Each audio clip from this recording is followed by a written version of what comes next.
This is the first of 3 online lectures which will complete our lecture topic of biochemistry within the larger subject of metabolism.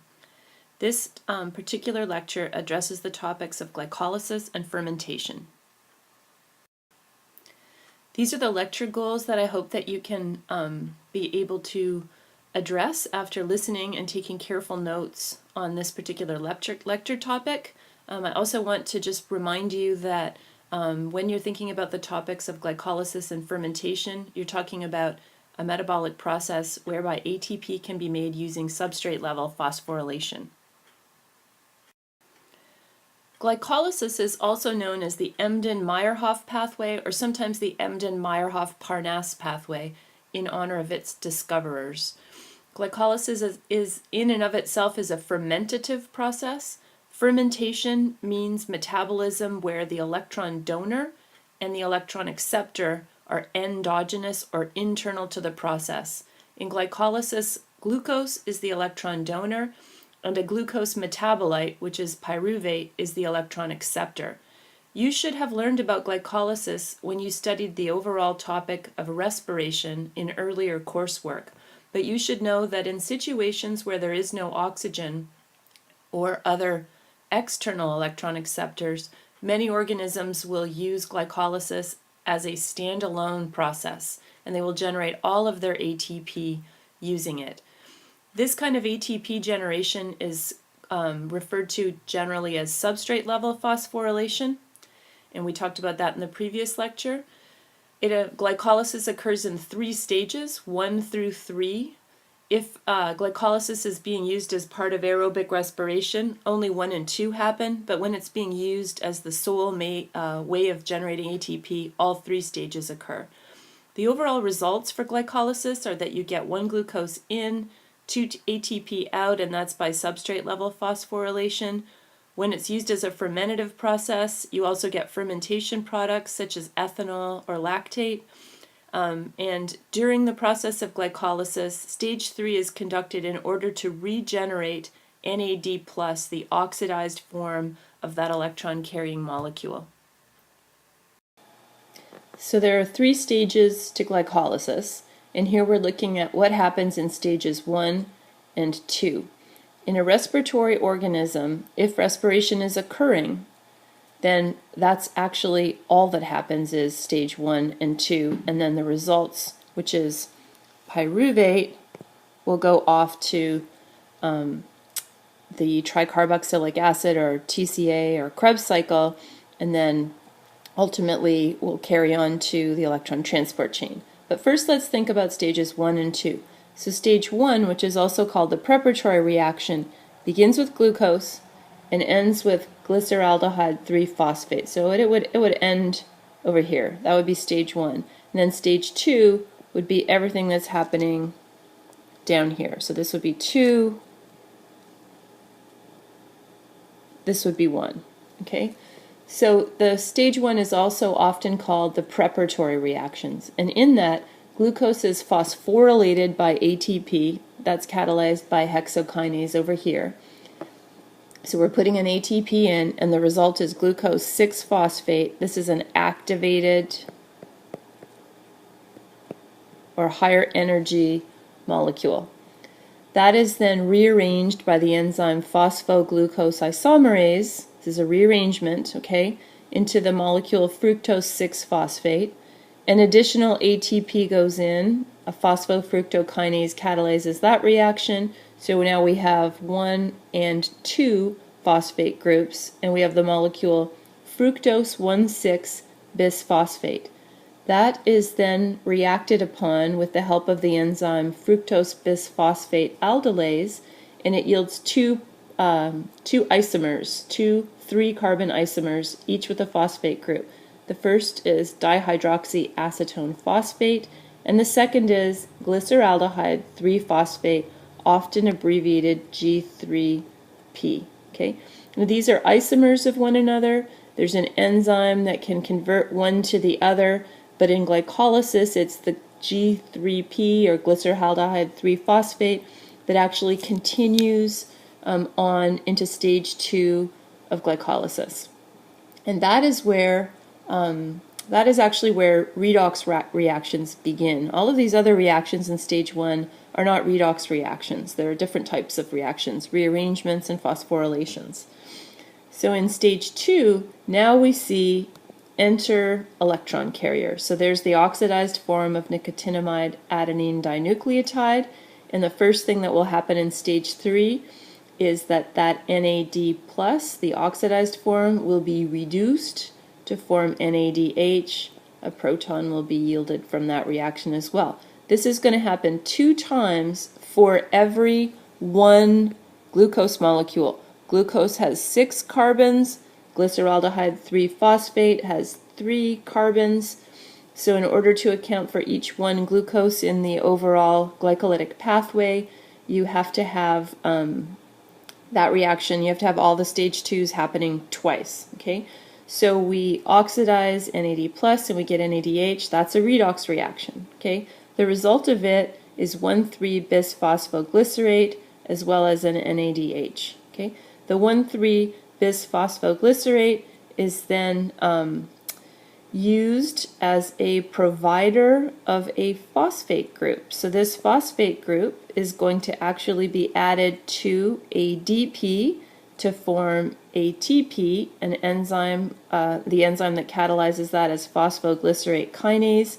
So here we have substrate level phosphorylation. Okay, when ADP receives a phosphate group from an internal organic molecule, and an enzyme simply transfers that phosphate group onto ADP, making ATP. There's no ATP synthase, there's no proton motive force, this is just a chemical reaction catalyzed by one enzyme. Okay? The result then is 3-phosphoglycerate plus that ATP. The 3-phosphoglycerate is then rearranged by a mutase enzyme into 2-phosphoglycerate. That's then acted upon by an enolase. Water is released, okay, and we form a high energy molecule called phosphoenol pyruvate, or PEP. You've seen that molecule in earlier classes. The PEP is then again used as the provider of a phosphate group. So that phosphate group is used to conduct substrate level phosphorylation, okay, that's catalyzed by pyruvate kinase.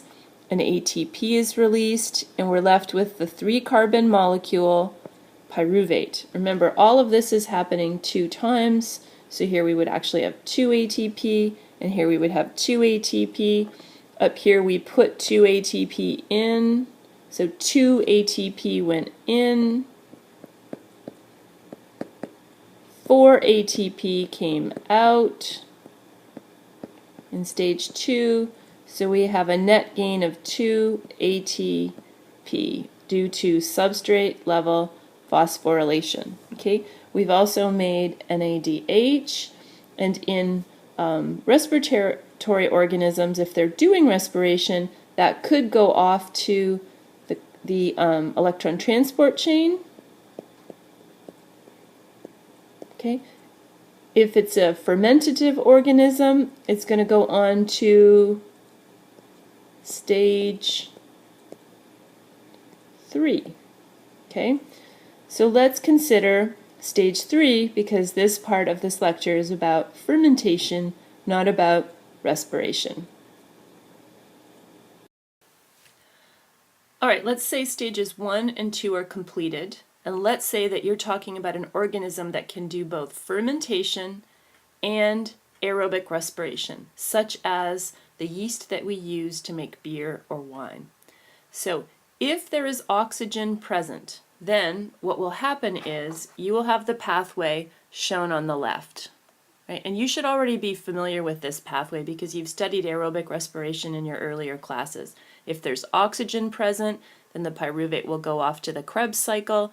It'll become acetyl-CoA as it enters the Krebs cycle, and the Krebs cycle will run, and it will yield NADH and FADH2. Those will go off to the electron transport chain, and they will participate in chemiosmosis or oxidative phosphorylation / oxidative phosphorylation, and you'll get a lot of ATP out of it. That's what will happen. You know, that's aerobic cellular respiration over there on the left. Alternatively, if there's no oxygen, in other words, if it's an anaerobic environment, then you will have the third and final stage of glycolysis occur.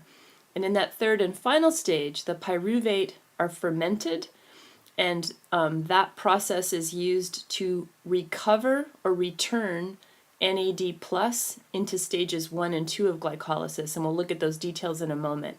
Fermentation processes are a species-specific, an environmental-specific biochemical stage or aspect. Organisms that do alcoholic fermentations will produce ethyl alcohol and carbon dioxide as byproducts. Organisms that do lactic acid fermentations, such as those that grow in yogurt, are going to produce lactic acid as a byproduct. But it is only out of stage 3 of glycolysis that you get these fermentation products that are so useful to humans. Let's consider stage 3 as that it would occur in an ethanol-producing yeast such as Saccharomyces cerevisiae. You should look up the spelling on that because you should expect to see it on quizzes or exams. So these are organisms that do what we call ethanolic or alcohol fermentations. Shown here is a simplified pathway. Glucose is being converted to pyruvate in the top portion of the figure. That's what's happening during stages 1 and 2 of glycolysis. Now we're thinking about stage 3. So in stage 3, pyruvate, which is shown here, pyruvate is going to continue to be metabolized or fermented. And what will happen to the pyruvate is that it will be converted into acetaldehyde, shown here, and then that will be converted into ethanol, shown here. Along the way, CO2 will be released. You could see that in alcoholic fermentations by the formation of bubbles. And as the acetaldehyde is converted to ethanol, something really, really critical happens. And this is really key for you to notice. And what is critical is that electrons are being removed from NADH, which is oxidizing that molecule to NAD+. Okay? So the NAD+ can be returned to stages 1 and 2 of glycolysis. And that's what keeps glycolysis running, allowing stages 1 and 2 to continue generating ATP. Really, really key here is that stage 3 is all about regenerating NAD+, so that 1 and 2 can continue running, which is where ATP comes from. So that's a redox reaction, right? NADH is being oxidized to form NAD+. That means something else has to be getting reduced. And the acetaldehyde is being reduced to form ethanol. So the electrons are going from the NADH onto acetaldehyde, which is resulting in the formation of ethanol. NAD+ is then able to be shuttled back into stages 1 and 2 of glycolysis. And we get the result of ethanol, which is quite handy for humans. Now, in human cells or other vertebrates in the muscle tissue, when we are undergoing oxygen deprivation, for example, during prolonged exercise, or in lactic acid bacteria, which we use to make yogurt, okay, they do a slightly different type of fermentation, so they have different enzymes that are acting during stage 3 of glycolysis. So again, up here, we've got stages 1 and 2, net gain of 2 ATP in its annoying energy ball form, and out of that comes pyruvate. Okay, the pyruvate is again serving as the electron acceptor. Okay, and the electron, and when it accepts those electrons, it is taking them from NADH, which will regenerate NAD+, which can then go off and continue participating in stages 1 and 2 of glycolysis, specifically stage 2, allowing those stages to continue running and allowing continued ATP production. Okay, the pyruvate, when it acts as an electron acceptor in these organisms and in ourselves, is converted to lactic acid or lactate, shown here. Okay, each 2 pyruvates to 2 lactic acids, that's 1 each. All right, and that's very acidic, so it equals sore muscles. In us, or spoiled milk, when lactic acid bacteria are doing this in milk, and that spoiled milk curdles and forms yogurt. So the whole point of this from the point of view of the organism is to generate more ATP by coming up with a means of regenerating oxidized nicotinamide adenine dinucleotide. There is a tremendous diversity in the numbers of organisms that are capable of fermentative metabolism. Another group worth mentioning are the Clostridium. Clostridium is a notable genus because it includes very important pathogens such as Clostridium botulinum, Clostridium tetani, and Clostridium difficile. And we'll talk about those at different points in the semester. But the Clostridium are not just pathogens. They also include species that are very, very handy in generating fermentation products of use to human beings for a broad variety of purposes.